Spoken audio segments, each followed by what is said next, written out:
Eleanor Maxwell's bedroom, a cozy two-story house in the Chicago suburb of Lake Forest. Early evening. Outside the window, a classic American streetscape, manicured lawns, trimmed boxwood hedges, cars parked in neat driveways. The room smells of freshly laundered linen and lavender from a sachet in the dresser. Eleanor Maxwell, 65, sits on the edge of her bed, carefully polishing a silver-framed photograph. Her movements are precise, her posture still carrying the grace of the head accountant she once was. The photo shows her son, Ryan, tall and smiling in his graduation gown from Northwestern University, his arm around her shoulders. A soft sigh escapes her lips, a mix of weariness and profound contentment.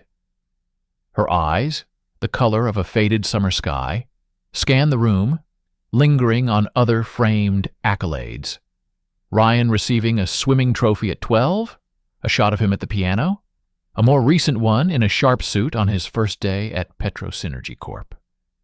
2 years, she thinks, a familiar warmth spreading in her chest. Only 2 years since he walked across that stage, and look at him now. Head of a development team at one of the Midwest's largest energy firms. They'd noticed his talent, his innovative solutions to archaic logistical software. He'd been promoted on merit alone. She remembers the day he called her, his voice crackling with suppressed excitement. "Mom, they're giving me the team." She had sunk into her favorite armchair, the one by the bay window, and wept, quiet, happy, tears. It had all unfolded exactly as she'd dreamed. No better. The sound of the garage door opening rouses her from her reverie. A smooth electric hum, the sound of his brand-new Tesla Model 3, her extravagant graduation gift to him. It had cost nearly all her retirement bonus, but seeing his face, the shock, then the blinding joy, had been worth every penny. For her only child, nothing was too much. She places the frame back on her nightstand, next to a smaller one of her late husband, Anton. "He's doing so well, Anton," she whispers to the photograph. "Just like you would have." She hears the front door open and close, the familiar thud of his leather laptop bag hitting the console table. "Mom, I'm home." "I'm upstairs, sweetheart." She descends the staircase, her hand lightly grazing the polished oak banister. Ryan is in the kitchen, already pouring himself a glass of sparkling water. At 25, he is the picture of the all-American success story her immigrant parents had dreamed of. Tall, broad-shouldered, with his father's strong jaw and her own intelligent, hazel eyes. He wears a crisp, lavender dress shirt, a color she'd picked for him, open at the collar. "Long day?" she asks, already moving to the refrigerator. "The usual. Budget meetings that could have been emails." He smiles, but it doesn't quite reach his eyes. He seems distracted. "I made your favorite. Meatloaf with that bourbon glaze. And garlic mashed potatoes." "You're an angel." He takes a long drink. "Listen, I might be out late tomorrow. Don't wait up with dinner." "Work again?" she asks, though she already senses the answer. "Yeah, a project," he says, avoiding her gaze. "With the team." Eleanor's smile remains perfectly in place, a skill honed over decades in corporate boardrooms. He has a girlfriend. The certainty settles in her gut. He's been vague for months.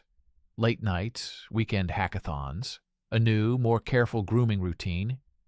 He even smells different sometimes, a faint trace of a feminine perfume that isn't hers. She aches to ask, to pry the name, the details, from him. Is she from a good family? Educated? Does she appreciate how special he is? But she holds her tongue.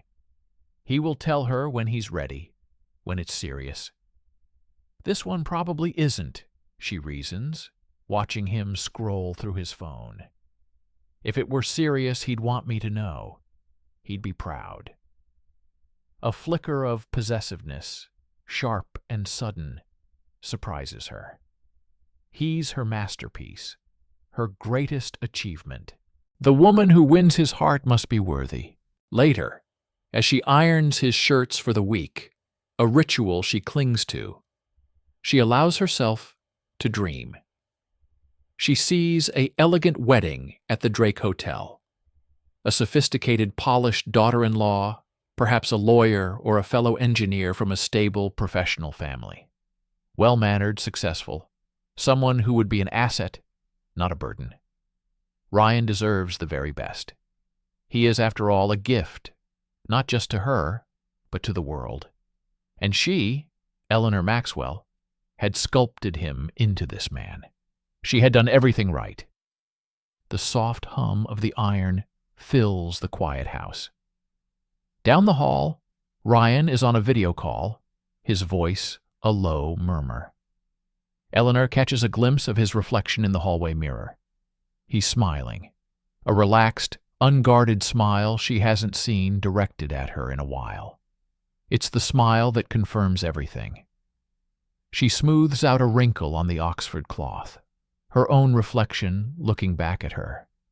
Proud, determined, and utterly unaware of the storm she has already begun to conjure in her own mind. The air in the small dorm room is thick with the smell of dusty books, instant coffee, and ambition. Eleanor Carter, 20, sits hunched over a massive economics textbook, her blonde hair pulled into a severe ponytail. The desk lamp casts a harsh circle of light, isolating her from the sounds of a Friday night party drifting from the quad. A faded photograph is tucked into the corner of her bulletin board. Her family's weather-beaten farmhouse in Stevens Point, Wisconsin. Her parents, looking decades older than they were, surrounded by her 4 younger siblings. It's not a nostalgic keepsake. It's a warning. Never go back. The mantra beats in time with her heart. Never back to the endless back-breaking cycles of the farm, to the financial anxiety that hung over the dinner table like a shroud, to the expectation that she, the eldest, would eventually trade her dreams for duty. Her knuckles are white where she grips her pen. Every A on an exam, every praised paper, is a brick in the road leading away from that life. She is on a full-ride scholarship, won through sheer, dogged willpower. Her peers talk of summer trips to Europe or internships arranged by well-connected parents. Eleanor talks to the financial aid office and lines up a waitressing job that will leave her feet aching, but her savings account growing, however slowly. 5 years later. The offices of Midwest Manufacturing Corp.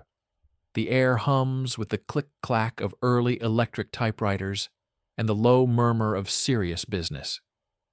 Eleanor, now 25, moves through the accounting department with a quiet, focused efficiency.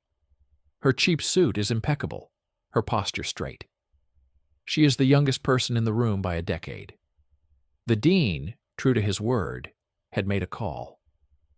A promising girl from a good, hard-working stock, he'd likely said. The protégé label is both a privilege and a prison. She cannot afford a single mistake. She does more than not make mistakes. She excels. While others leave at 5 p.m. sharp, Eleanor's desk lamp often burns until 7 or 8. She cross-references reports for errors no one asked her to find. She teaches herself the nascent spreadsheet software on the clunky office computer, dazzling her bemused older colleagues with automated calculations. One afternoon, Mrs. Delaney, the formidable head accountant with hair like a steel helmet, pauses at Eleanor's desk. She places a complex tax filing on the blotter. "Carter," she says, her voice devoid of warmth but not respect. "Your eyes are younger than mine. Take a look at this before I sign off." It's not a request. It's an initiation. Eleanor feels a surge of triumph so potent it steals her breath. This is it. This is the recognition, the proof she isn't just the dean's charity case. She stays until midnight, dissecting every line. The next morning, she points out a subtle but potentially costly jurisdictional discrepancy. Mrs. Delaney stares at her for a long moment, then gives a single sharp nod. Good. A sparse but clean one-bedroom apartment in a decent Chicago neighborhood. 1985. Eleanor is 30. She stands in the middle of the empty living room, holding a set of keys. The smell of fresh paint and new carpet fills the space. This is hers. No landlord, no dorm rules, no roommates. She bought it with the money she saved, every sacrificial latte, every passed-up concert, every extra hour billed. She had politely, firmly declined her parents' offer of help, an offer they couldn't truly afford, and one she knew would come with invisible strings tying her back to Wisconsin. That first night, she doesn't even unpack her mattress. She sits on the bare floor, leans against the wall, and watches the city lights blink on through her unadorned window. A profound, quiet happiness fills her, so different from the frantic striving of the past decade. It is the happiness of self-containment, of security forged by her own hands. She thinks of the women she grew up with, high school friends already on their second or third child, their lives defined by husbands and farm chores. Their letters sometimes spoke of contentment, but often carried a faint, unspoken sigh of roads not taken. Eleanor feels no such sigh. Her road is right here, paved with ledger sheets and tax codes, leading to a future she controls. As for marriage, for family, it is a hazy silhouette on a distant horizon. There have been men. A nice enough law student, a witty journalist, brief, pleasant diversions, but the thought of intertwining her hard-won autonomy, her fragile financial citadel, with another person feels dangerously like a surrender. First, you stand on your own, she tells herself, the lesson carved into her bones by childhood insecurity.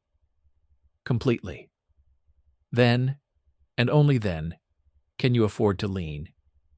She is the architect of her own life, and the blueprint, so far, is flawless. The back seat of a yellow cab, cutting through a cold Chicago rain. November 1988. Eleanor, 33, leans her head against the cool window, exhaustion etched into her features. It's past 10 p.m. The quarterly audit at a subsidiary had been a beast, and the EL was down for maintenance.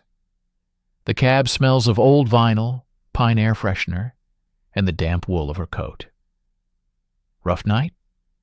The driver's voice is a warm baritone, laced with an easy charm. She meets his eyes in the rearview mirror. He's younger than she is, maybe late 20s, with dark curly hair and a smile that seems genuinely sympathetic, not just polite. The kind that makes you question your life choices, she hears herself say, surprising herself with the confession. He laughs, a rich, uncomplicated sound.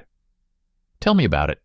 I picked up a guy earlier who cried because his bonsai tree died." Puts things in perspective, right? Against her usual reserve, Eleanor smiles. His name is Vince, she learns. He's talkative, funny, asking questions about her work, not out of obligation, but with a spark of real curiosity. He tells stories of his passengers, the absurd, the tragic, the hilarious, with the flair of a natural raconteur. He makes a wrong turn, blaming it on avoiding the lakefront monster potholes, and she doesn't even mind. For the first time in months, The tight coil of professional tension in her shoulders begins to loosen. The ride feels too short. As they pull up to her building, there's a palpable hesitation. The meter is off. "Listen," Vince says, turning in his seat. "A smile like yours shouldn't end with tax forms and leftovers. I'm off tomorrow. There's this little Italian place in Wicker Park that has a tiramisu that could solve world peace. It's reckless. It's unlike her." But his attention is a sudden, vivid splash of color in her monochrome world of numbers and deadlines. "Hi. I have a late meeting," she fumbles, the responsible part of her taking over. "Next week, then?"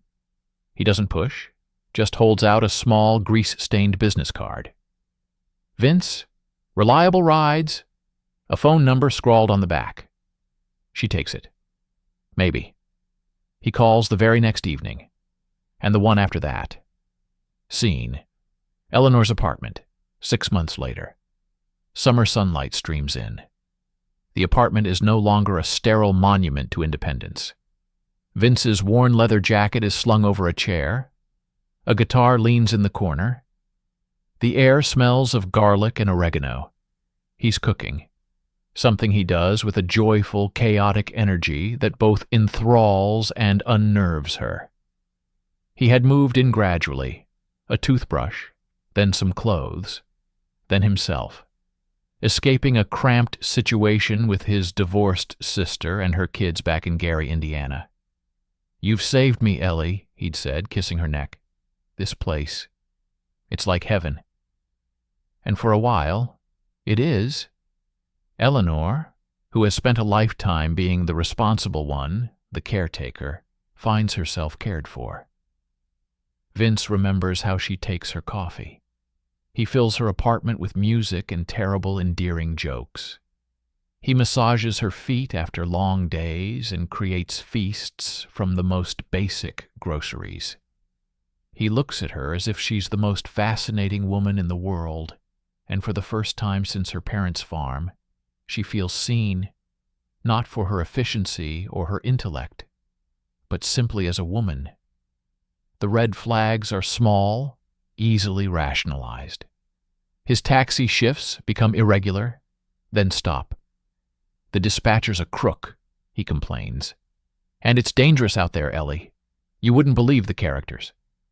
She finds herself agreeing, a protective fear blooming. She doesn't want him in danger. Her salary is more than enough. He looks for jobs, buys the newspaper, makes calls, but nothing ever seems to materialize. Sometimes he goes out for freelance driving gigs, overnight trips to Michigan or Ohio, returning tired but flush with cash and stories. She tells herself she's proud of his hustle. She loves the way he needs her, the way her stability provides a haven for his free spirit. A mid-range steakhouse in Rockford, Illinois. A year and a half into the relationship, Eleanor is there on business, conducting a surprise inventory count. Her colleagues insist on dinner. The restaurant is all dark wood and low lighting. As she sips her wine, her gaze absently sweeps the room and freezes. At a cozy booth in the back, partly obscured by a faux ficus tree, sits Vince. He's leaning across the table, holding the hand of a stunningly pretty girl in her early 20s. He tucks a strand of hair behind her ear, his expression one of rapt, tender adoration. It's a look Eleanor realizes, with a physical punch to her gut, he hasn't given her in months. The world narrows to that booth. The clatter of cutlery, the laughter of her colleagues, all fades into a dull roar. She doesn't confront him. She can't. The professional mask snaps into place, an autopilot of civility. She excuses herself, walks to the restroom with measured steps, and locks herself in a stall. There, with her fist pressed against her mouth, she finally lets the silent, shuddering sobs take over. The betrayal isn't just in the act, it's in the realization of her own staggering gullibility. Her apartment, 2 days later. A confrontation. She had packed his things while he was on one of his trips. The boxes sit by the door like a grim judgment. When he returns, all easy smiles, she is waiting, cold and calm. "It's over, Vince. I want you to leave." The performance begins. Wounded confusion, passionate denials about the girl. "My cousin, she was upset." Then tearful pleas, declarations of undying love. Eleanor stands, unmoved, a statue of her former self. Finally, his face shifts. The charm evaporates, leaving something petulant and mean. "Fine. You know what? Fine. What did you expect, Eleanor? You're pushing 40. I'm young. I want to be with someone young, someone fun, someone who doesn't have a spreadsheet for a soul. You're just old." The door slams. The echo in the now silent apartment is more final than any judgment. His last words don't just break her heart. They poison her self-image. Old. Boring. A spreadsheet. He had made her feel cherished, then confirmed her deepest, unspoken fear. That beneath the competence, she was fundamentally unlovable. The experience doesn't just end a relationship. It becomes a foundational lesson. Trust is a liability. Vulnerability is for fools. And men, charming, needy, handsome men, are ultimately users. She builds her walls higher, this time reinforced with steel. A corporate charity gala at the Chicago Hilton, 1995. Eleanor, now 40, moves through the crowd with the quiet confidence of a senior partner at her accounting firm. The scars from Vince are internal, invisible beneath a black velvet cocktail dress and a string of genuine pearls, a gift to herself for a recent promotion. She is here as a guest of Petro Synergy, a major client. She feels a gaze upon her and turns.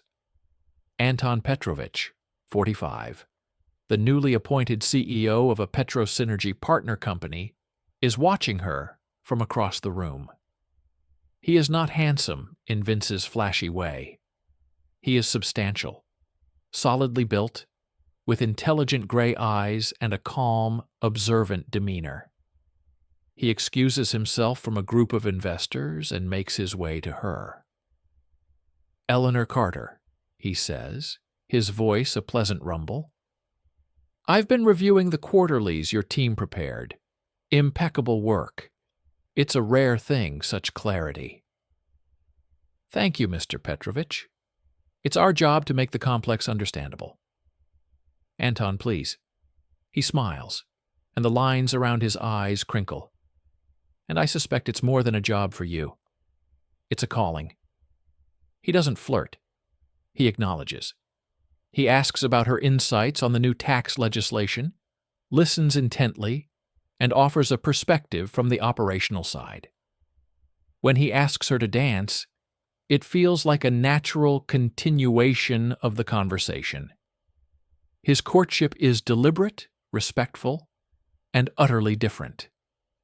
There are no late-night, wine-fueled declarations.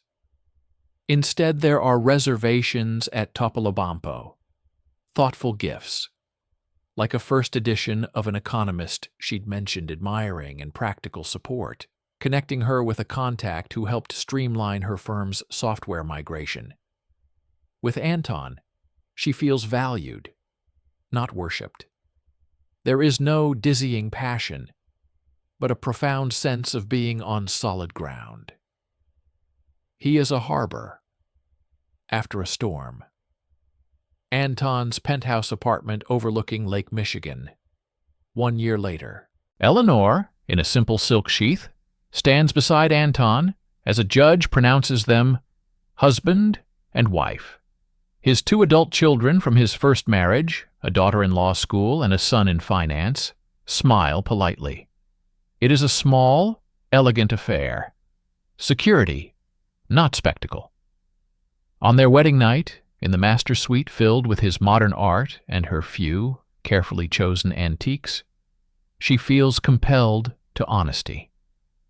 "Anton," she says, her back to him as she looks at the city lights, "there's something you should know. I don't believe I can have children. I'm sure of it." She recounts years of nothing, of a body that seemed to reject the very idea. She expects disappointment, a subtle cooling. He comes to stand behind her, his hands resting gently on her shoulders. "Eleanor," he says, his reflection meeting hers in the dark glass, "I have a son and a daughter whom I love. I have you. My life is full. That is not a requirement for our happiness." The relief is oceanic. She turns and kisses him, feeling a love for him that is deep, quiet, and rooted in this profound acceptance. The same master bathroom, 3 months later. Morning light. Eleanor stares at the plastic stick in her hand, its digital display unmistakable. Pregnant. A wave of heat, followed by instant, crippling disbelief, washes over her. She takes another test. And another. All positive. The dream she had buried, the secret grief she had carried for a decade, is now a blinking, impossible reality. She stumbles out to the terrace where Anton is reading the Tribune. "Anton." Her voice is a whisper. She holds out the tests. He looks at them, then at her face, his own expression shifting from confusion to dawning, wondrous comprehension. He stands up so quickly his chair scrapes. He pulls her into a fierce, wordless embrace. When he finally speaks, his voice is thick. "A boy," he says, a statement of faith. "We'll name him Ryan, after my grandfather." The ICU of Northwestern Memorial Hospital. 6 months later. The world has gone gray and silent. Anton, in the prime of his life, felled by a catastrophic stroke during a morning run along the lakefront. The doctors use words like massive, unprecedented, irreversible. Eleanor sits by his bedside, holding his still warm hand, whispering promises she isn't sure he can hear. He slips away as the dawn breaks, never having regained consciousness. He never saw the son he was so sure of. The aftermath is a blur of legalities and muted hostility. Anton's children, polite before, now become pragmatic heirs. The penthouse, the investments, the art, it is all part of their inheritance, their father's legacy. Eleanor, still reeling, her pregnancy now a visible curve under her black dress, makes a decision. She instructs her lawyer to renounce all claims to Anton's estate beyond what was jointly titled. "Let them have it," she says, her voice hollow but firm. "It's the right thing to do." She moves back to her own, smaller apartment. The emptiness is a physical weight. But within her, a new life stirs, a frantic, fluttering kick. She places a hand on her belly. Grief threatens to drown her, but this movement is an anchor. "For you," she thinks, the thought cutting through the numbness. "I have to be strong for you." The NICU, March 1997. Ryan Anton Petrovich is born too soon, too small. He lies in an incubator, a tiny wrinkled being connected to a symphony of wires and monitors, his cries weak and thin. Diagnoses are thrown around: respiratory distress, potential heart issues, a frightening mention of possible cerebral palsy, to be ruled out. Eleanor, pale and sore, stands vigil. The gentle, secure world Anton promised is gone. It is just her and this fragile, fighting scrap of humanity. The love that surges for him is terrifying in its ferocity. It is no longer a quiet, spousal affection or a dream of fulfillment. It is a primal, all-consuming mandate. He will live. He will thrive. I will make it so. The grief for Anton is folded into this new, relentless purpose. She is no longer just Eleanor Carter, the accountant. She is a mother, and she is now a fortress, a army, and a sole provider, all in one. The blueprint of her life, once focused on self-made security, is violently erased. A new, more daunting one is already being drawn in her mind, its first line etched with unwavering determination. Save him.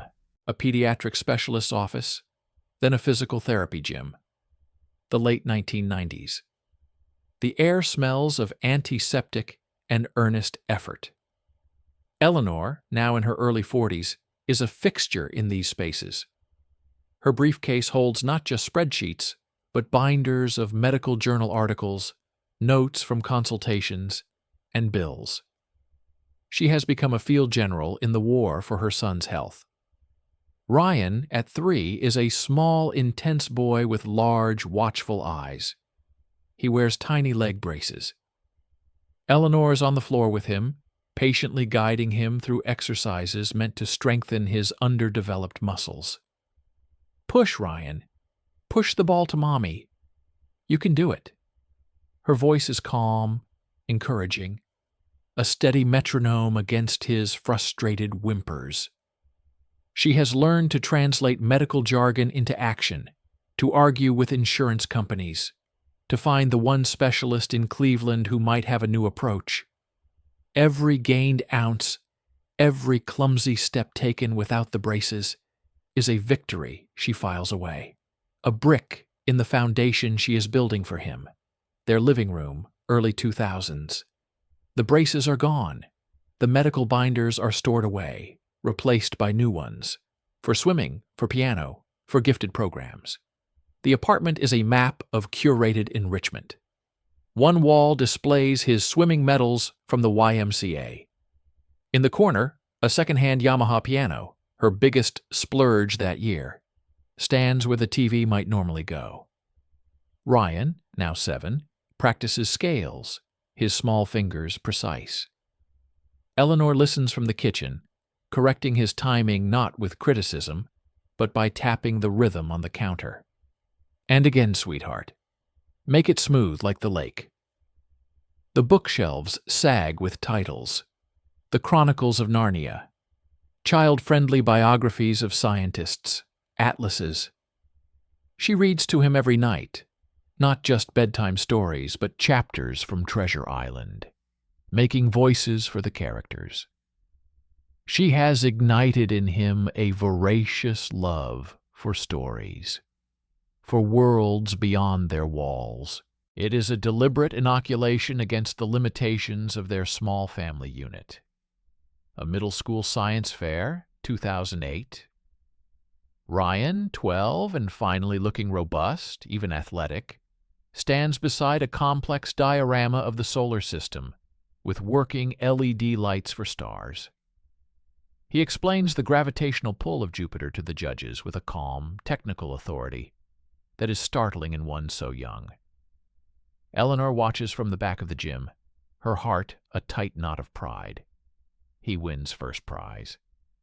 Later in the car, he is quiet. "You were magnificent," she says, glancing at him in the rearview mirror. "It was just a model," he shrugs, but she sees the pleased flush on his cheeks. No, it was excellence, and excellence is a habit. This is her mantra. She is not raising a child. She is engineering a successful human being. The home office, Ryan's bedroom, 2011. A new phase begins. The piano gathers a fine layer of dust. The swimming trophies cease to multiply. Ryan, now in high school, is hunched for hours over the powerful desktop computer she bought him, his face illuminated by lines of code. He speaks a new language, Java, Python, APIs. Eleanor doesn't understand the specifics, but she recognizes the signs of passion and mastery. She provides the tools, software licenses, tech gizmos, he mumbles about, fast internet. She sees it as another form of therapy, for the mind this time. Soon, certificates for winning statewide coding competitions join the swimming medals on the wall. Each one is a validation of her method. This is my doing, she thinks, surveying the room, a museum to his potential. The sickly infant, the toddler in braces, is gone. In his place is this poised, talented young man. Her love for him is absolute, but it is inextricably tangled with a profound pride in her own achievement. She had been both mother and father, nurse and coach, teacher and financier. She had looked at a dire prognosis and rewritten it. Ryan was not just her son. He was her masterpiece. Her flawless, living proof that sheer will and correct choices could shape destiny. The loneliness, the exhaustion, the fear, it was all worth it for this. She had done everything right. Ryan's dorm room at Northwestern University, fall 2015, 4th year. The room is a study in cognitive dissonance. On one desk, neatly stacked programming textbooks and a sleek laptop, relics of the past 3 years of Dean's List achievements. On the floor, and the other desk, empty energy drink cans, crumpled fast food wrappers, and the lingering sweet-sour scent of weed. Ryan, 21, is a distorted version of himself. He's thinner, paler, with shadows under eyes that dart nervously. He's arguing on the phone. "Mom, it's a study group. It'll go late." "Yeah, at the library." "No, I don't need a ride." He hangs up, the lie smooth and automatic. He catches his reflection in the dark monitor screen. His mother's determined jaw now set in a sneer of contempt. Contempt for her questions, her schedule, her life. The change had a name. Leo. A transfer student who appeared in their senior-level algorithms class like a virus. Older, 23, with a worn leather jacket and a perpetually amused detachment. Leo didn't just break rules. He treated them like irrelevant folklore. He napped in class, argued with professors, and his phone rang with calls that hinted at a world far more thrilling than lecture halls. To Ryan, a creature of structure and achievement, Leo was a revelation, a manifesto for a life lived on one's own terms, for sensation over security. A pulsating, pitch-black nightclub in Chicago's River North, months later. Strobe lights carve the darkness. The base is a physical force. Ryan is in the center of it, moving with a loose-limbed abandon that is entirely new. He's with Leo and Leo's friends, a blur of older guys with knowing smiles and girls who looked at Ryan with an interest he'd never garnered as just the smart kid.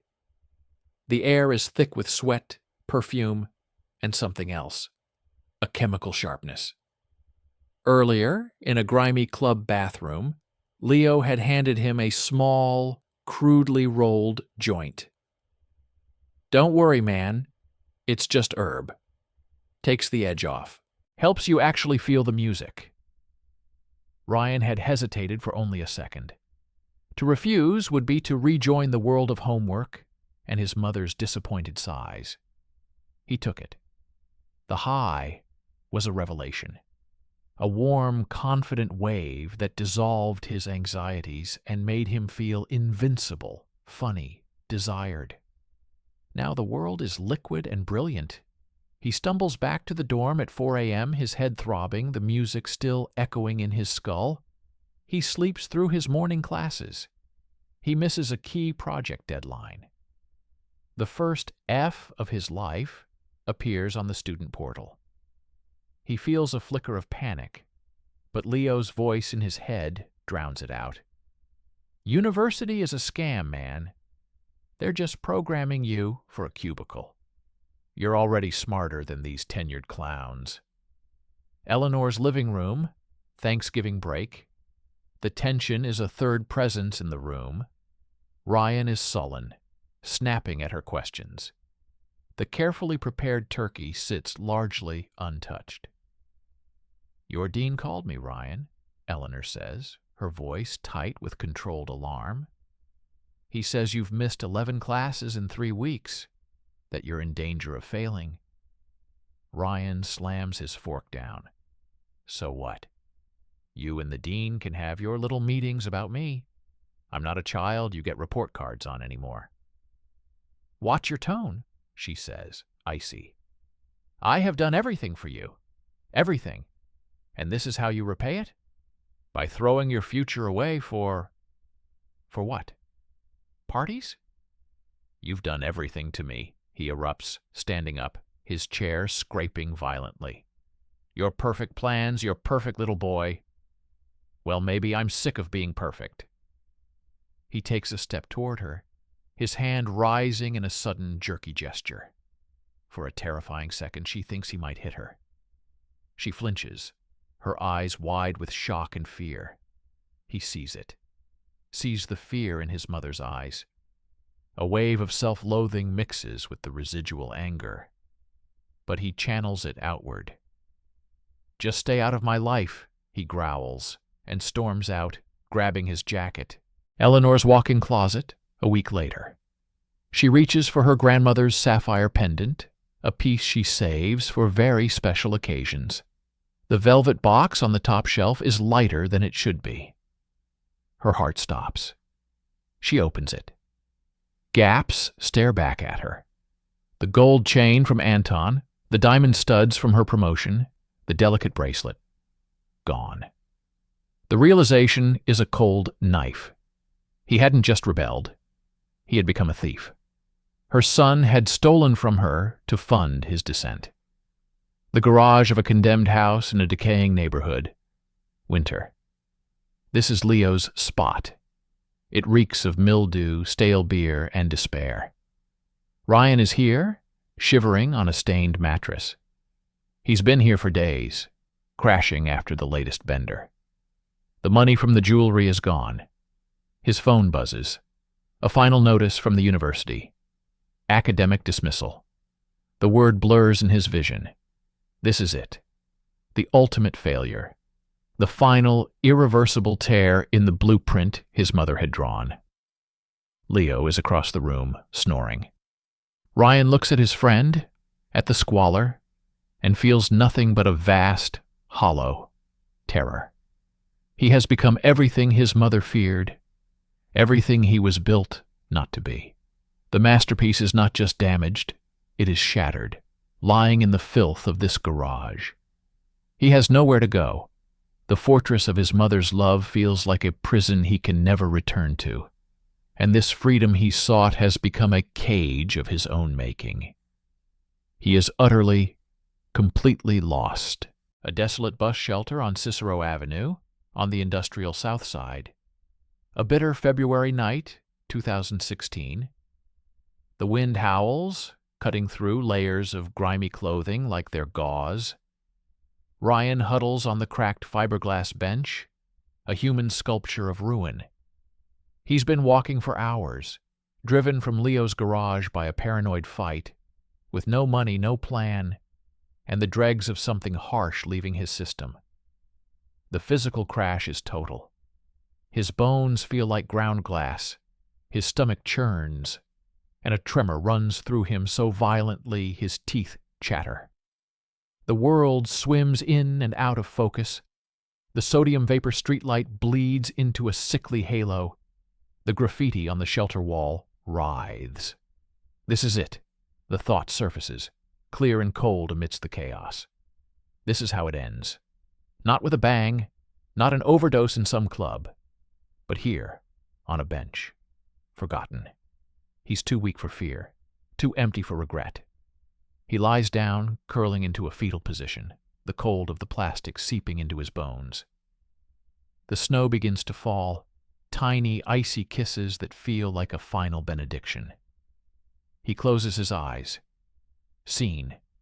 The same bus shelter, minutes later. A new perspective. A pair of sturdy, practical boots stop in the slush before him. "Hey, sir, are you okay?"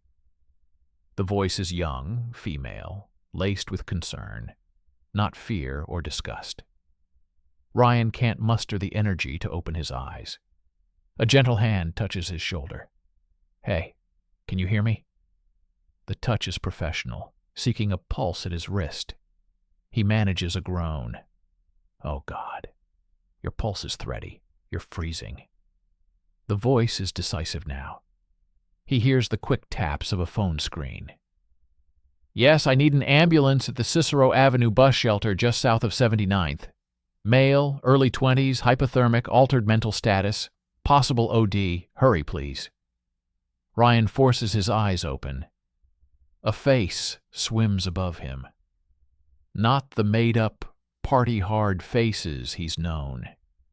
This face is clean, pale, framed by a messy brown bun escaping a knitted hat.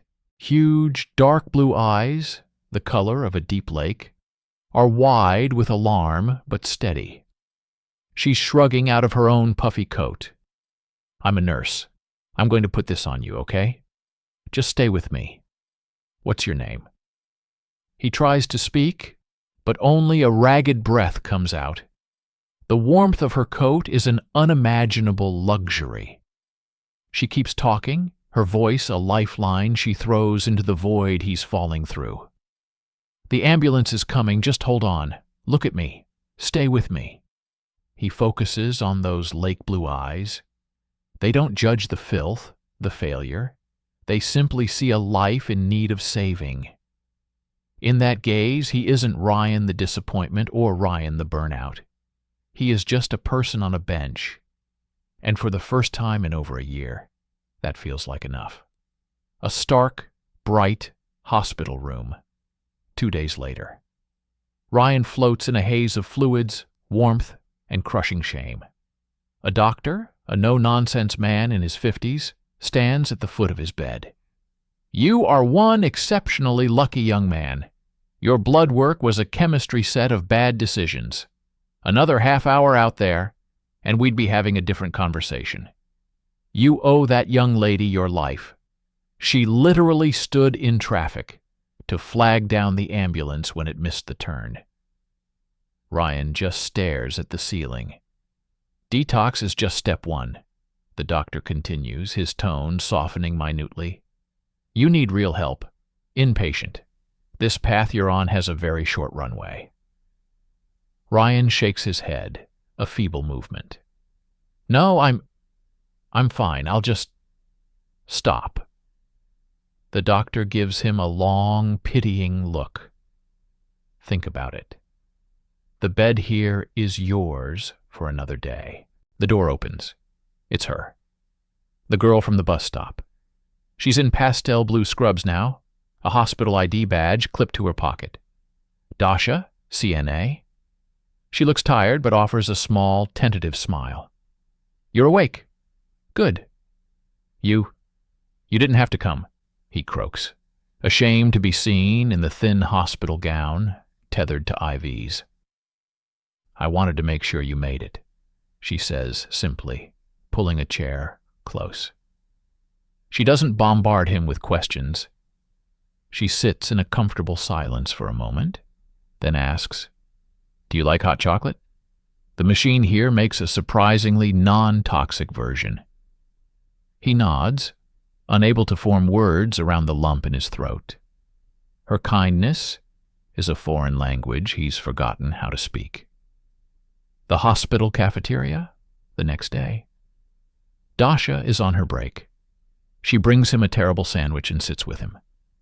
Slowly, haltingly, he begins to talk. Not the sanitized version for his mother, but the ugly truth. The pressure, the need to escape. Leo, the clubs, the stolen jewelry, the dismissal letter. He vomits the guilt out, expecting her to recoil. But Dasha just listens, her eyes never leaving his face.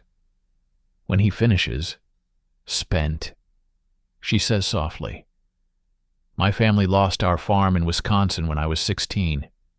We lived in a double-wide for 2 years. I worked at a gas station nights to help pay for CNA courses, because it was the fastest way to a job that could get me out. I know what it's like to feel trapped, to want a different life so badly it hurts. Her story isn't one of pity. It's one of agency. She faced her trap and carved a way out with her own hands. His was a gilded cage of expectation, and he chose to set it on fire. The contrast is humiliating, yet in her telling it feels relatable. Not an excuse, but a context.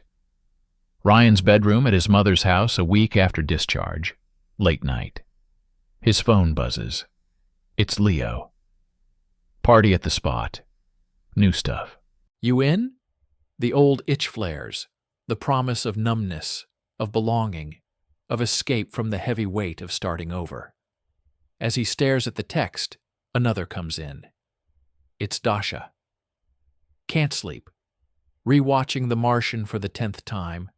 The physics are so wrong but so spirit-lifting. How's the job search? He looks between the two messages. One is a pull back into the void. The other is a hand reaching toward solid ground.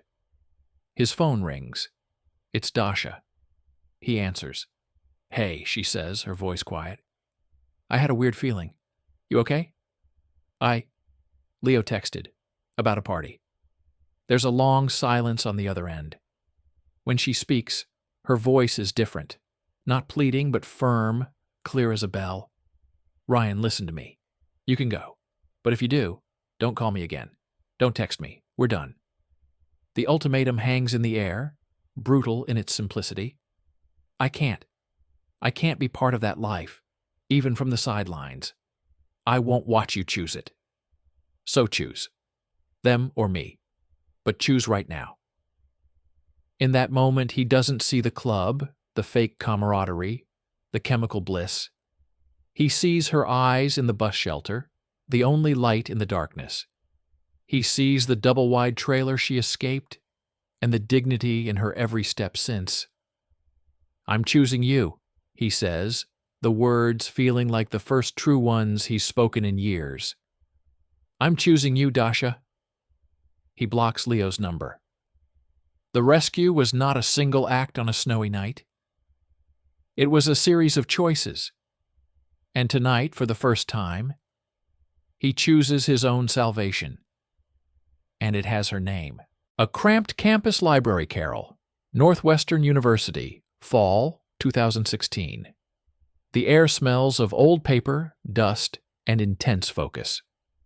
Ryan sits surrounded by towers of computer science textbooks, his brow furrowed in concentration. The screen in front of him displays lines of elegant, complex code, a senior thesis project on machine learning optimization. His face is thinner than before the crisis, but the hollows are filled with purpose, not exhaustion. The nervous dart of his eyes has been replaced by a steady, determined gaze.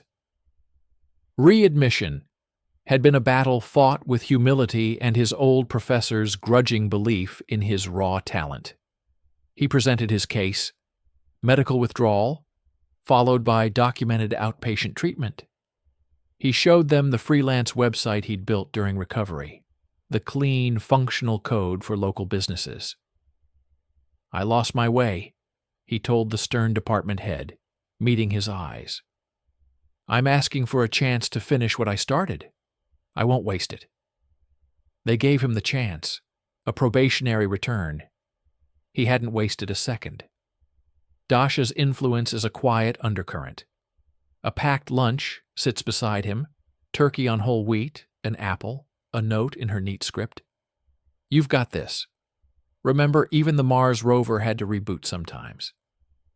His phone is set to Do Not Disturb, except for her number. The ghost of Leo and that life feels distant, like a bad movie he once starred in. The sleek, modern offices of Tech Vantage Solutions, a rising Chicago tech firm, spring 2017. Ryan, in the only suit he owns, a slightly too big classic cut Eleanor had insisted on, shakes the hand of a smiling HR manager. Welcome aboard, Ryan. The team is excited about the work on your portfolio. You start Monday as a junior developer. Thank you. I'm ready to contribute. He walks out into the bright spring sunshine. a sense of solid ground beneath his feet that has nothing to do with the sidewalk. This job came from his own code, his rebuilt reputation. He didn't ask Eleanor to call in a single favor. He texts Dasha first. Got it. Her reply is instantaneous, a string of rocket and trophy emojis. He then calls his mother. Mom, I got the job at TechVantage. Oh, Ryan, that's wonderful. I knew you could do it. Eleanor's voice is thick with relief and vindication. On her end, in her quiet living room, she feels the final piece of the nightmare click back into place. Her son is restored. He saw the light. He came to his senses. My lectures, my patience, they worked. Eleanor's living room, a week later, Ryan's first paycheck. He arrives for dinner holding a small velvet bag from a reputable jeweler in the Loop. Eleanor has made his favorite meatloaf, the atmosphere one of celebratory normalcy. Before we eat, Ryan says, uncharacteristically nervous. He hands her the bag. This is for you. Eleanor opens it. Inside are 2 velvet boxes. One holds a delicate, stunning tennis bracelet, diamonds sparkling with a cold fire. The other contains a pair of classic pearl studs set in yellow gold. They are far more beautiful, far more expensive than the pieces he had stolen. Ryan, this is too much. It's not. He looks at her, and for a fleeting second, she sees the shadow of the shamed boy from the garage in his eyes, quickly replaced by earnest resolve. It's what I owe, and I wanted to. She doesn't ask about the money. She simply stands and pulls him into a tight, wordless hug. The embrace is forgiveness and gratitude, but it's built on an unspoken agreement. We will not speak of the bad time. The returned jewelry is a symbolic closing of the chapter, a full repayment. She assumes the debt is purely financial. A cozy Italian restaurant, Ryan and Dasha's month-iversary, summer 2017. They share a tiramisu. Ryan is more relaxed than Eleanor has seen him in years. He talks about his projects, his colleagues. Dasha listens, her hand resting on his arm. To Eleanor, they look like any nice young couple. She smiles, asking polite questions about Dasha's work at the clinic. So, how did you 2 meet again? Eleanor asks, sipping her wine. Ryan and Dasha share a quick glance, a microsecond of shared history. At a bus stop, actually, Ryan says smoothly, reaching for Dasha's hand. In the rain. Very romantic cliché. Dasha laughs, a light, pleasant sound. He was looking very lost. I offered to share my umbrella. It's a good story, charming, simple, clean.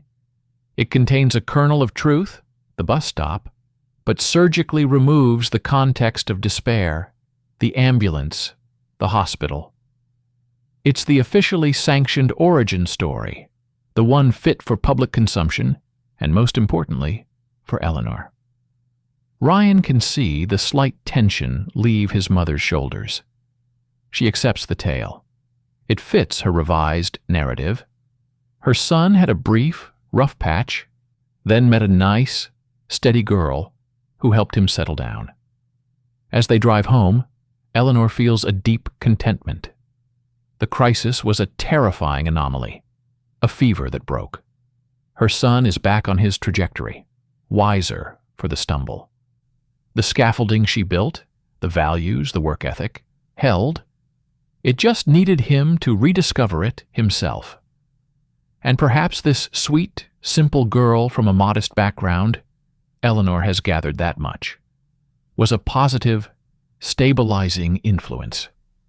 Not the equal Eleanor might have dreamed of, but a harmless, perhaps even beneficial companion for now.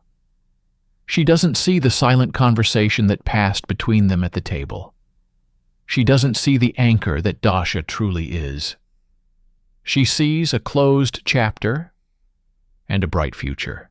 The masterpiece, she believes, has been expertly restored, its value perhaps even enhanced by the story of its temporary damage and flawless repair.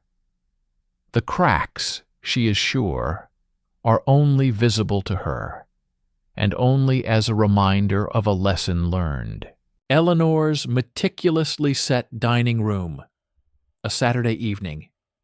The table is a testament to anxious preparation. Her mother's heirloom linen, the good Lenox china, a wedding gift from Anton, polished silver, and a low centerpiece of white hydrangeas. The air is fragrant with rosemary roasted chicken and Eleanor's subtle Chanel No. 5. She has changed her outfit 3 times, settling on a cashmere twin set and pearls. Understated elegance, the uniform of established, quiet wealth. She hears the key in the lock, the familiar sound of Ryan's arrival, followed by a softer, unfamiliar step. Her heart gives a little flutter of anticipation. Finally. Let's see her. Ryan enters first, beaming. "Mom, we're here." He steps aside. The girl, Dasha, stands in the doorway of the dining room, momentarily haloed by the hallway light. Eleanor's smile, practiced and warm, freezes for a nanosecond before snapping back into place. Dasha is pretty, in a way Eleanor hadn't anticipated.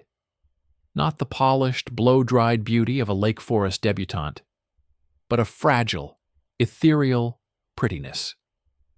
She is painfully thin, swimming in a simple knee-length floral dress that looks like it came from a Target clearance rack. Her hair, the color of wheat, is pulled into a loose, messy bun, a few strands escaping. No makeup, except maybe a touch of mascara. In her hands, she clutches a small faux leather clutch, its corners worn shiny. On her feet are scuffed black ballet flats. She looks like a lost college student, Eleanor thinks, the observation a cold stone in her gut. Or a very young librarian who shops at thrift stores. "Mom, this is Dasha. Dasha, my mother, Eleanor." Dasha steps forward, a shy smile on her lips. "Mrs. Maxwell, it's so nice to finally meet you. Thank you for having me." Her voice is soft, with a faint, almost rural flatness to the vowels. "Wisconsin," Eleanor diagnoses instantly. Her handshake is brief, her fingers cool. "Please call me Eleanor, and the pleasure is all mine. Come in. Sit down." "Ryan, pour the wine, please." The dinner is a masterclass in polite interrogation, disguised as conversation. Eleanor guides it with the skill of a seasoned auditor. "The chicken is wonderful, Eleanor," Dasha offers, taking a small, precise bite. "Thank you. It's an old recipe." "So, Dasha, Ryan tells me you're in the medical field. Are you at Northwestern Memorial?" "Oh, no. I work at a private family clinic in Lincoln Park, the Wellington Clinic." "A clinic? How interesting." "So you're a doctor?" Eleanor asks, already knowing the answer. Dasha's cheeks flush slightly. "No, I'm a registered nurse. I got my RN from City Colleges of Chicago." "I see." Eleanor takes a slow sip of wine. "A nurse? Not a doctor? A community college degree. And what did your parents think of that? Were they hoping for medical school?" The question is a velvet trap. "My parents were just happy I had a stable career," Dasha says simply, her gaze steady. "I have 4 younger siblings. Being able to help support them was important. Large family. Likely financial strain." Eleanor files it away. "Of course, very noble. And what do they do?" "My father works at a paper mill. My mother is a home aide." "Blue collar?" "Entirely. The picture is complete, and it is everything Eleanor did not dream of for her son." Throughout, Ryan watches Dasha with a softness, a protective pride that makes Eleanor's chest ache. He hangs on her simple answers as if they were poetry. When Dasha talks about a difficult patient who finally smiled, Ryan's eyes glow. He calls her my guardian angel at one point, and Dasha looks down at her plate, embarrassed. To Eleanor, every shy glance, every modest answer feels calculated. This girl, with her tragic, waif-like beauty and her humble origins, has woven a spell around her brilliant, successful son. She is not a partner. She is a parasite. A simple, pretty girl from a struggling family who saw a handsome, kind, established young man with a condo and a Tesla as her one-way ticket out of a life of quiet struggle. By the time dessert, a perfect creme brulee, is served, Eleanor's face hurts from smiling. She has learned Dasha's biography, and each detail, the crowded childhood, the practical college choice, the unassuming job, has been weighed and found wanting. She sees not resilience, but limitation, not simplicity, but a lack of ambition, not love, but a transaction waiting to be finalized. As Ryan goes to fetch Dasha's thin cardigan, another marker in Eleanor's mind, the two women are alone for a moment. "Ryan speaks so highly of you," Dasha says softly, breaking the silence. "He's my world," Eleanor replies, her tone pleasant, her eyes cool. "I only want the absolute best for him. He deserves nothing less." The subtext hangs in the air, as clear as crystal to both of them. Dasha's smile falters, just for a second, before she nods. He does. When the door closes behind them, Eleanor leans against it, the cheerful facade dissolving. The evening was a disaster wrapped in perfect table manners. Her son, her masterpiece, is in love with a project, a charity case. And she, Eleanor Maxwell, who had built a fortress of security from nothing, is expected to welcome the girl who threatens to dilute everything she has worked for. The battle lines, silent and unyielding, are now drawn. The private dining room of The Gauge, a historic Chicago restaurant. A crisp October afternoon, 3 months later. The room is all dark wood, brass, and leaded glass. It holds 20 people max. Ryan's closest friends from college and work are there, laughing easily. Dasha has a few colleagues from the clinic, women in cheerful dresses who seem kind, if a bit overwhelmed by the venue. Eleanor sits at the head table, wearing a tailored cream silk dress that feels more like armor than celebration. Anton's pearl studs, Ryan's gift, are in her ears, a painful reminder of the restored peace now being shattered. There is no white dress, no veil, no aisle to walk down. Ryan wears a navy suit, Dasha a simple, elegant tea-length dress in emerald green. They stand before a jovial county judge, a friend of a friend, who makes a few warm, generic remarks about partnership. They exchange simple platinum bands. The whole ceremony takes 12 minutes. Eleanor watches, a fixed smile on her face, as her son kisses his bride. The applause is genuine from the guests, but to her, it sounds muted.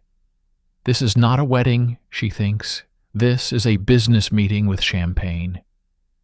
She had dreamed of the Drake Hotel ballroom, of hundreds of guests, of a society photographer from Chicago Magazine. This feels like a secret, a hurried consolidation. Ryan catches her eye, his own shining with happiness. He gives her a small, reassuring nod. She lifts her glass in a toast she doesn't feel.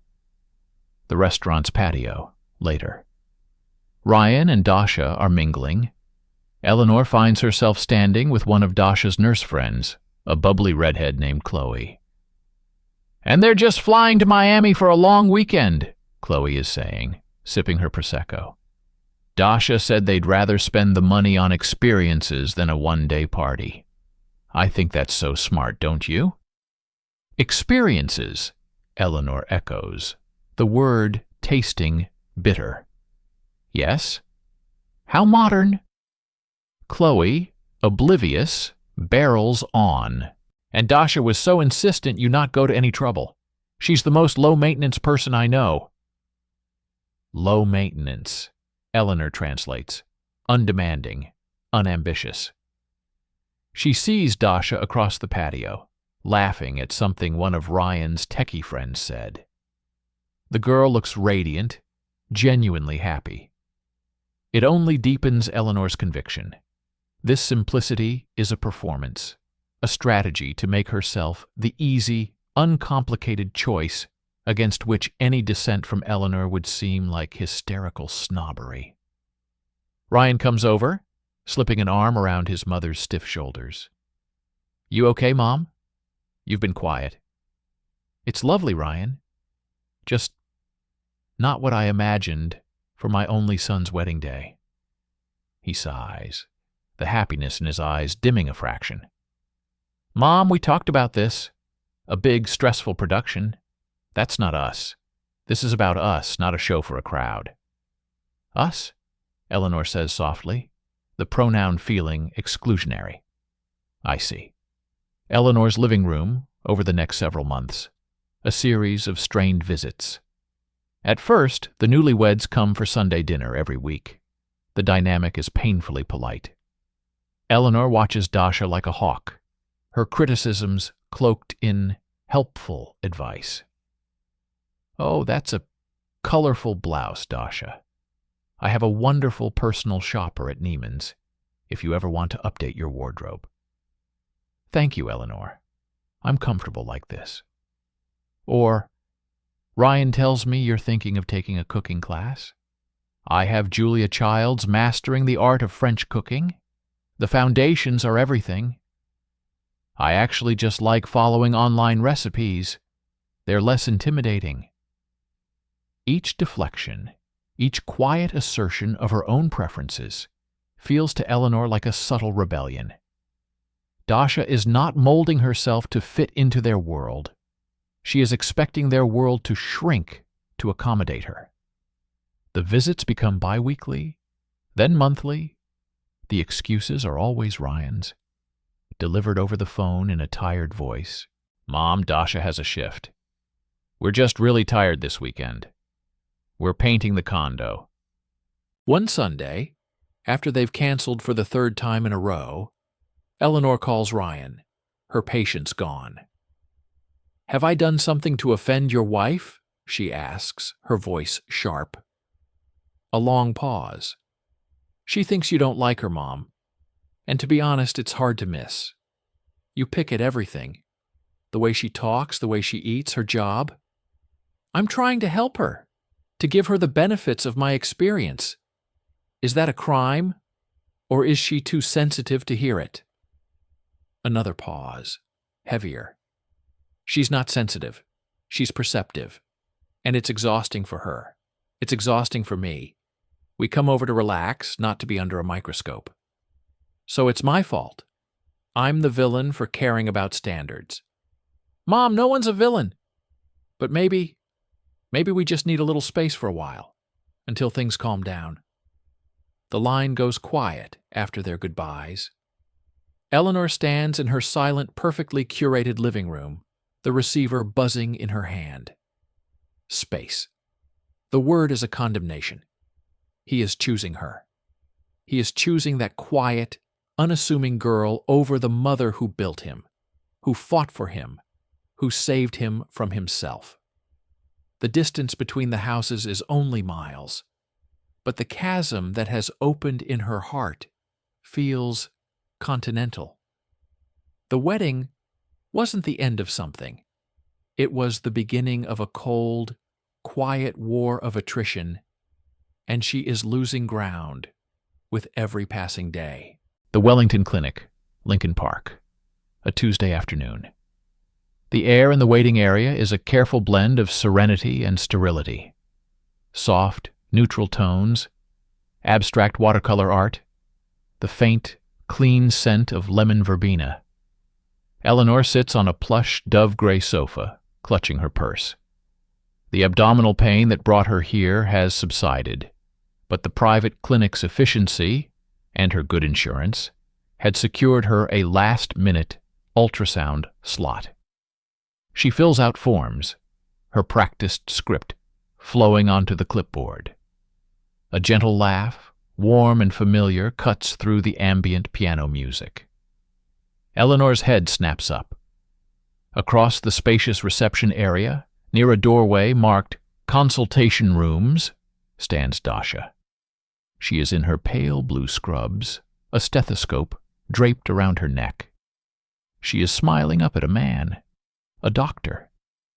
He is in his late 30s, tall and fit in his white coat, with the confident, relaxed bearing of someone who owns both the room and his place in the world. Dr. Andrew Simmons, according his badge.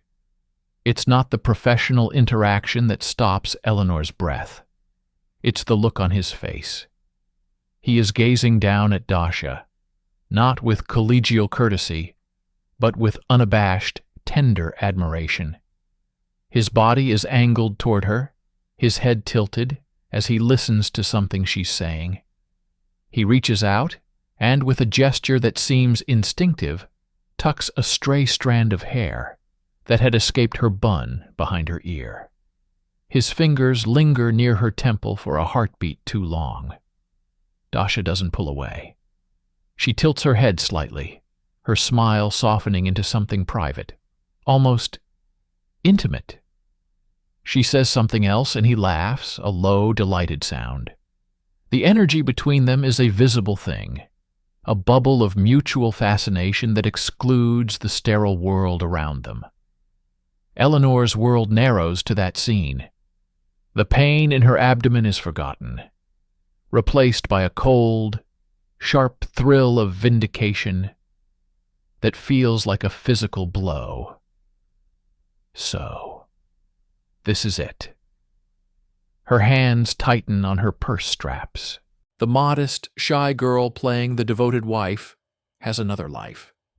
Here, in this sleek clinic, she is the object of a handsome, successful doctor's obvious devotion, and she is basking in it. Her mind, trained to connect data points, races, the late shifts, Ryan's vague explanations, Dasha's occasional distracted air, it all coalesces into a damning narrative.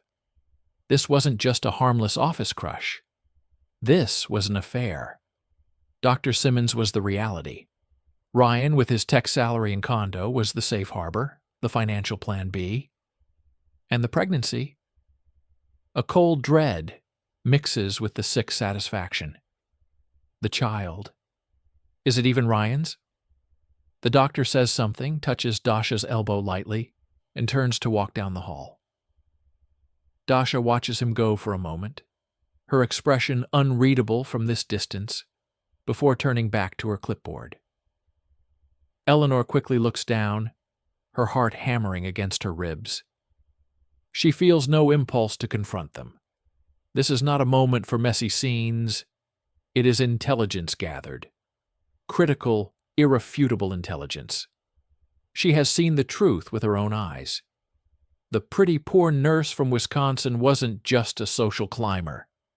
She was a cheat, a fraud, playing on her son's good, trusting heart. When the receptionist calls her name, Eleanor stands, her posture rigid. She walks past Dasha's station without a glance, her face a mask of composed indifference. Inside she is a maelstrom of fury, triumph, and a terrifying, protective rage for her son. She has the weapon she needed. The only question now is how and when to use it to make Ryan see. The grand ballroom of the Drake Hotel, Eleanor's 65th birthday gala. It is everything her son's wedding was not. 200 guests, former colleagues, old friends from the symphony board, the whole tapestry of the respectable life she built, fill the room with a low, pleased hum. Crystal chandeliers scatter light over linen-draped tables, towering floral arrangements of white orchids and gleaming silver. A jazz trio plays softly in the corner. Eleanor, in a stunning navy Oscar de la Renta gown, moves among her guests, a queen holding court. Her smile is genuine, her laughter light. This is her world, and it is perfect. Ryan and Dasha are there, a little island of quiet amidst the glamour. Ryan looks handsome and proud in his tuxedo. Dasha wears a simple, long black dress, her only jewelry the platinum wedding band. She looks pale and is sipping ginger ale, not champagne. Eleanor has noted this, filing it away with all her other suspicions. The dinner is served, toasts are made. Former partners praise Eleanor's sharp mind and integrity. Friends toast her loyalty. Each speech is a brick in the monument of the life she has built. She basks in it, her eyes occasionally finding Ryan's, sharing a smile. Finally, it's his turn. Ryan stands, tapping his fork against his champagne flute. The room falls into an expectant, affectionate silence. "Mom," he begins, his voice warm and clear. "Everyone here has spoken about your brilliance, your strength, your achievements, and they're all right." He smiles at her. "But I want to talk about the person behind all that. The woman who read me The Hobbit with different voices for every dwarf, who sat through 1,000,000 swim meets, even when I came in last, who believed in me even when I gave her every reason not to." His voice thickens slightly. "You are my foundation, and I owe you everything." The room lets out a collective, tender sigh. Eleanor's eyes well up. This is the moment. This is the recognition she has longed for. Ryan gestures to a server, who brings over a small wrapped gift. "This is for you," he says, handing it to her. It's an envelope, likely tickets to the Paris Opera, something lavish she'd mentioned. But he's not done. He reaches for Dasha's hand, pulling her gently to stand beside him. Dasha looks up at him, a question in her eyes. "And now," Ryan says, his grin turning boyish, mischievous, "for the real present, the one you can't unwrap tonight." A ripple of curious laughter runs through the crowd. "You'll get it in March," he announces, his voice ringing with joy. "When you come to pick us up from the maternity ward." For a second, there is pure, stunned silence. Then the room erupts. A wave of gasps, followed by thunderous applause, cheers, exclamations of congratulations. People stand, raising their glasses. It's a perfect storybook moment.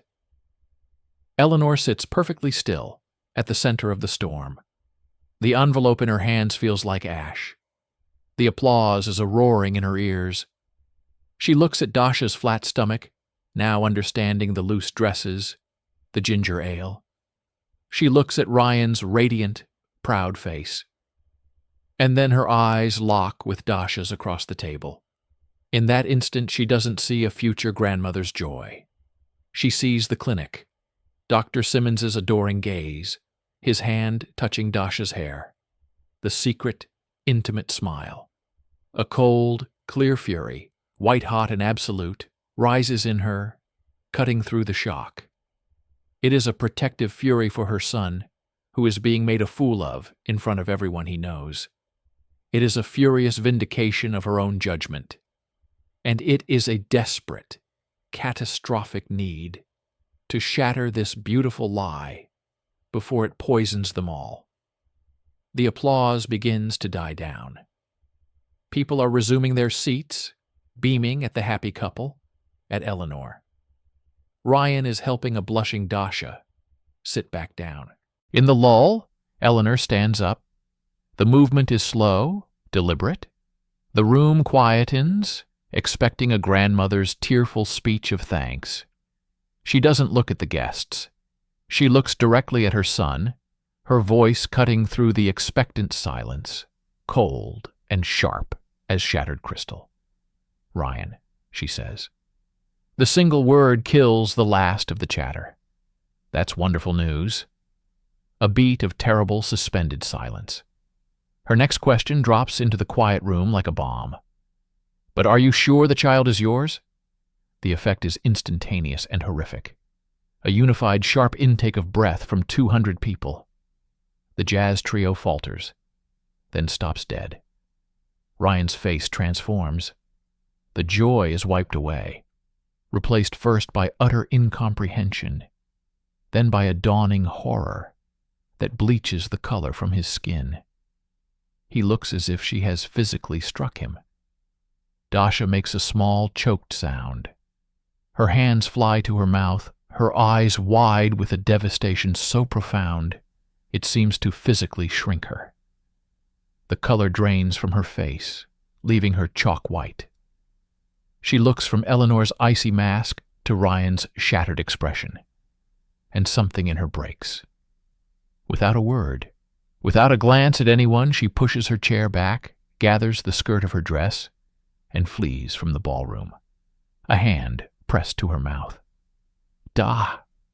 Ryan's cry is raw. He sends one last, scorching look at his mother, a look of pure, unadulterated betrayal and hatred. And then he is gone, sprinting after his wife. For a long moment, the ballroom is a frozen tableau of profound awkwardness. 200 people stare at their plates, their drinks, anywhere but at Eleanor, who remains standing, a statue of maternal malice. Finally, the hired MC, a professional, leaps into the void. Well, the excitement, folks. Let's give the family a moment and get this party dancing again. Hit it, guys! The band lurches into an upbeat swing number, too loud, too cheerful. The spell is broken, but the damage is irrevocable. Conversations resume, hushed and strained. Eleanor slowly sits down, the queen dethroned in her own court. She can feel the weight of 100 sidelong glances, a mixture of pity, shock, and voyeuristic curiosity. The perfect evening lies in ruins around her, and she is alone in the center of it, the architect of her own devastation. The line has not just been crossed, it has been vaporized.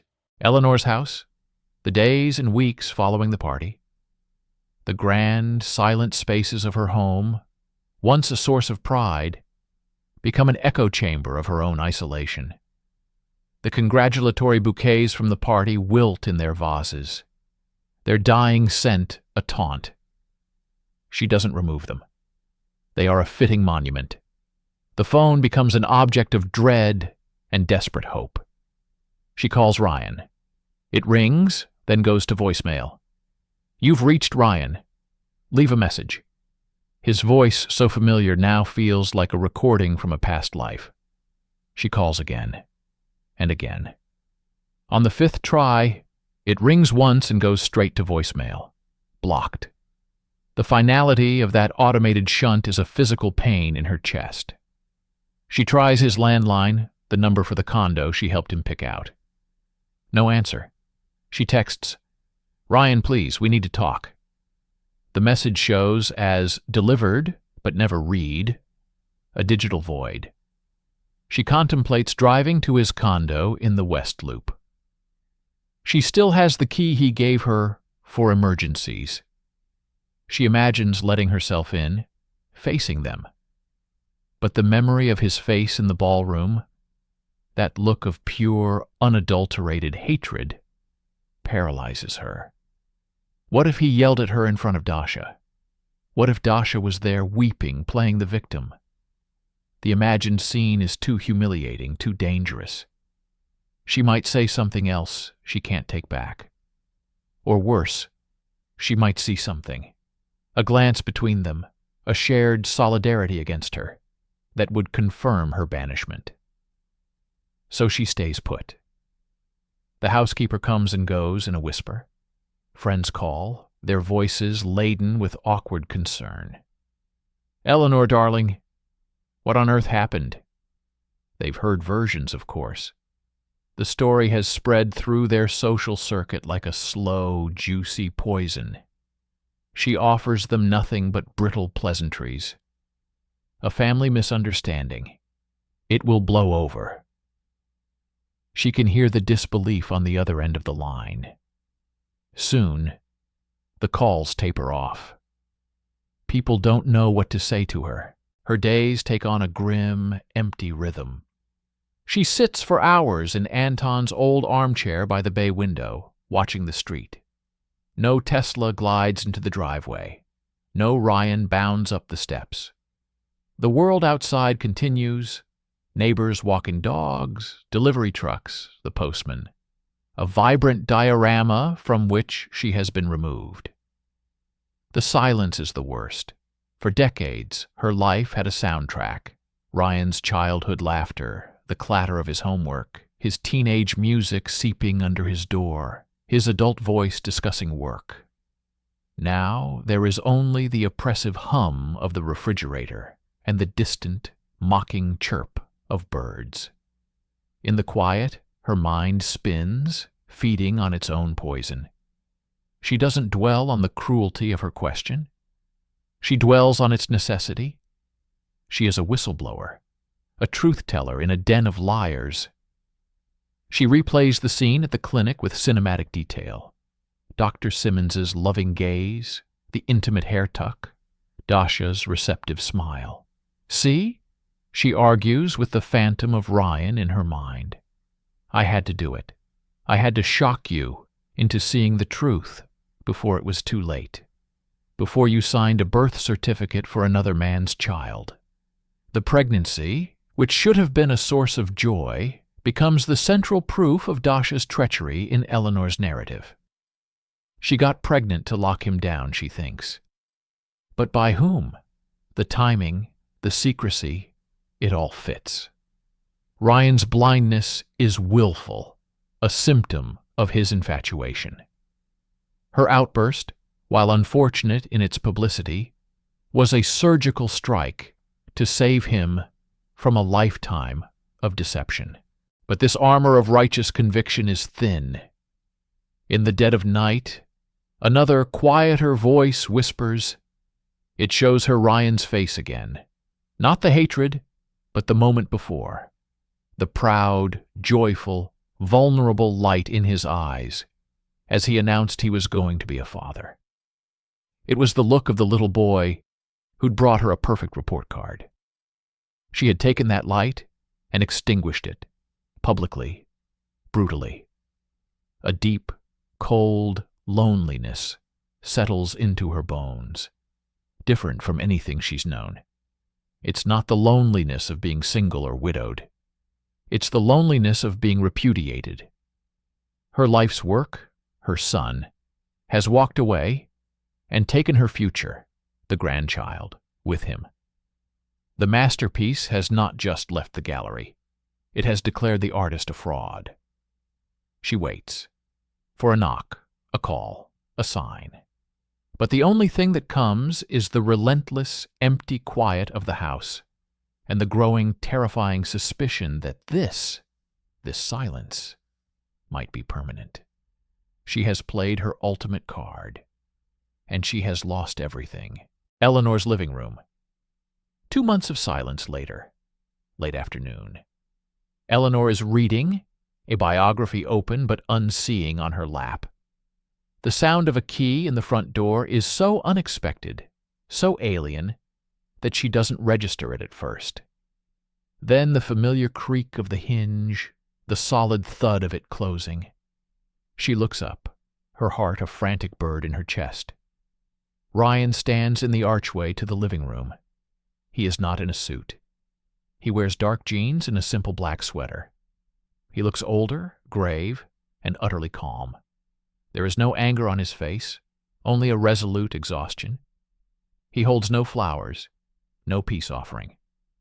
Ryan, she breathes, the book sliding to the floor. Mom? He doesn't come closer.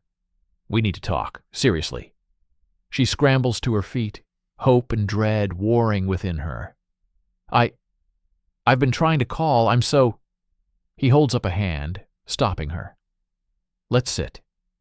He takes Anton's old armchair, the one by the fireplace. She perches on the edge of the sofa facing him. The distance between them feels vast. The incident at your party, he begins, his voice flat. I regret it. It was cruel and public. A flicker of relief. He understands. He's here to forgive. But that's not the main issue, he continues, his eyes locking with hers. The main issue is that you have no idea who my wife is, and you have no idea who I was, or what she did for me. Eleanor opens her mouth to protest, to bring up the clinic, but the look in his eyes silences her. This is not the boy she could interrupt. This is a man with a story to tell, and she will listen. After the party, you wanted me to ask Dasha for forgiveness, she says, her voice small. Yes, but first you need to understand why. He takes a deep breath, as if steadying himself to dive into deep, cold water. You asked for years about my dark period. You called it a phase, a rebellion. It wasn't. And he begins, not the sanitized version of a stressed student sowing wild oats. He tells her about Leo, the real Leo, not a bad influence, but a predator introducing him to a world of pills and powders to make the club scene better. He describes the garage, the filth, the stealing of her jewelry not for fun, but to fund a habit. He names the drugs. He talks about the paranoia, the aggression she witnessed, and its chemical cause. He describes failing out of school not from laziness, but from a brain too scrambled to code. He speaks in a detached, clinical tone, but the horror of it bleeds through. Eleanor feels the color drain from her face. Her hands clutch the sofa fabric. This was not her son being difficult. This was her son being erased. And then it ended, Ryan says, his gaze turning inward. Or it almost did. I was on a bench on Cicero Avenue in February. I'd been walking for hours, coming down off something bad. I was hypothermic. I had given up. I laid down and decided that was it. Tears well in Eleanor's eyes, a mother's nightmare given shape. I didn't call for help. I couldn't. But someone saw me. Dasha. She was coming off a double shift. She called 911, gave me her coat, stayed with me, talked to me until the ambulance came. She saved my life that night, literally. The bus stop story unravels, revealing the brutal truth beneath the romantic veneer. I was in the hospital for a week, detoxing.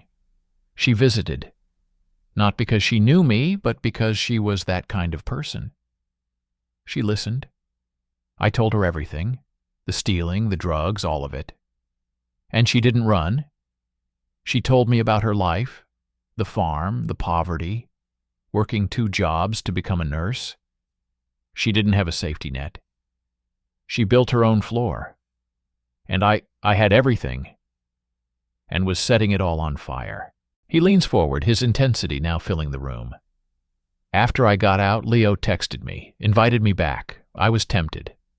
God, I was tempted. It's an addiction, Mom. It calls to you. Dasha knew. She called me and gave me an ultimatum. Her, or that life. Not as a threat, but as a boundary. She said she wouldn't watch me kill myself. So I chose. I chose her. I blocked Leo, went back to school, got my head straight. Every single day since has been a choice to be the man she saw on that bench worth saving. He lets this settle, the enormity of it crashing over Eleanor. Her enemy, the simple nurse, was not a gold digger. She was a lifeguard who had pulled her son from a riptide she hadn't even known existed. And the clinic, Ryan says, his voice softening slightly. Dr. Andrew Simmons. Yes, he's in love with her. Has been for years. He's a great guy. And she chose me. She chose the broken, bankrupt addict over the successful, stable doctor. Every day, she chooses me. He finally speaks the words that shatter the last of Eleanor's defenses. The baby is mine, Mom, because Dasha is the most loyal person I've ever met. The baby is a gift I don't deserve, from the woman who gave me back my life. And you accused her of the worst thing a person can be, in front of everyone we know, at the moment I was proudest to call her my wife. Eleanor is sobbing now, silently, her face in her hands. The clinic scene rewrites itself in her mind, not as a secret tryst, but as a testament to Dasha's character. A man of substance loved her, and she had remained faithful to her flawed, recovering husband. It was a reflection of Dasha's worth, not her duplicity. I came here tonight because Dasha made me, Ryan says, his own voice thick with emotion. She said, a bad peace is better than a good fight. She said our child shouldn't grow up with this war. She sent me here to tell you the truth. So you would finally see. He stands up, looking down at his mother, a broken woman in a too-quiet house. Now you know. What you do with it is up to you. He doesn't wait for an answer. He walks out, leaving Eleanor alone with the wreckage of her certainties and the devastating, glorious truth she had been too blind to see. Eleanor's living room, after Ryan leaves. The silence after the front door closes is different this time. It's no longer an empty void. It is charged, heavy, with the echoes of the story just told. Eleanor remains on the sofa, the fabric of her slacks damp from her tears. She feels physically gutted, as if Ryan's words were a surgical procedure, removing a malignant tumor of prejudice she had mistaken for her own skeleton. Her eyes are dry now, staring unseeing at the Persian rug. The images he painted play against the back of her eyelids, more vivid than any memory of her own. Her son, not rebellious, but lost, shivering on a grimy mattress in a condemned garage. Her son, not careless, but addicted, selling her grandmother's sapphire for a handful of pills. Her son, not stubborn, but suicidal, giving up on a bus stop bench in the frozen dark. And then, the counter image, so bright it hurts, Dasha. Not in a Target dress at her dinner table, but in a puffy coat in the February sleet, kneeling in the slush. Not calculating a rise in status, but calculating a pulse, calling for help, staying. The clinic scene rewrites itself entirely. Dr. Simmons's gaze wasn't evidence of a secret affair. It was a benchmark. It was the admiration of a good man for an extraordinary woman. A woman who, when presented with a choice between the easy, respected path with him and the difficult, scarred path with Ryan, had chosen Ryan. That look was a testament to Dasha's character, not her deceit. Eleanor had seen a guilty flirtation. The truth was a silent eulogy for a love Dr. Simmons knew he had lost to a better man. A man Eleanor had failed to see. A deep, shuddering breath racks her body. The foundation of her last 2 years, her entire identity as a wronged, perceptive mother, crumbles into dust. She wasn't protective. She was blind. While she was obsessing over napkin rings and college degrees, her son was drowning, and the woman she despised was the only one who dove in after him. The pride she had worn like armor now feels like a leaden shroud. Her achievement, raising Ryan, suddenly seems like a grotesque fantasy. She had built a sleek, impressive yacht and launched it into a hurricane, patting herself on the back for the quality of the varnish, while Dasha, in a humble lifeboat, had hauled him from the wreckage. All her correct choices, her discipline, her standards, they had created pressure, not resilience. They had built the cage he needed to escape from, even if that escape nearly killed him. What have I done? The question is no longer rhetorical. She knows. She had taken the single most precious, loyal gift in her son's life, the person who literally held his hand back from the abyss and tried to destroy her, publicly, cruelly, at the moment of their greatest joy. The loneliness in the house is no longer an injustice. It is a consequence. It is the quiet she has earned. She stands on unsteady legs and walks to the bay window. The street is dark now. Ryan's car is long gone. But for the first time, she isn't looking for it. She is looking inward, and the view is devastating. There is no swift absolution here, no magic fix. Ryan had offered no olive branch, only the raw, terrible truth. The next move, the immense burden of an apology that can never be adequate, is hers, alone. She thinks of Dasha, carrying her grandchild. The woman who saved her son's life, twice over. The woman she called a whore in front of 200 people. A new feeling, unfamiliar and bitter, washes over her. Humility. It is not comfortable. It is the dismantling of a lifetime of self-assurance. She is not the architect of this story. She is a character in it, and in the most crucial chapter, she had been the villain. Turning from the window, her eyes fall on the silver-framed photo of Ryan's graduation. The proud son, the beaming mother, a perfect lie. She picks it up, her thumb stroking the cool glass over his smiling face. The road back, if there is one, will be long. It will be paved not with her wisdom, but with her silence. Not with her judgments, but with her acceptance. It will require looking at Dasha and seeing not a project, but a savior. It will require thanking her, a prospect so humbling it makes her knees weak. She places the frame face down on the table. The masterpiece was never hers. It is theirs, Ryan's and Dasha's, forged in a fire she never saw, tempered by a love she failed to comprehend. Her role now is not that of the artist, but of a humble spectator.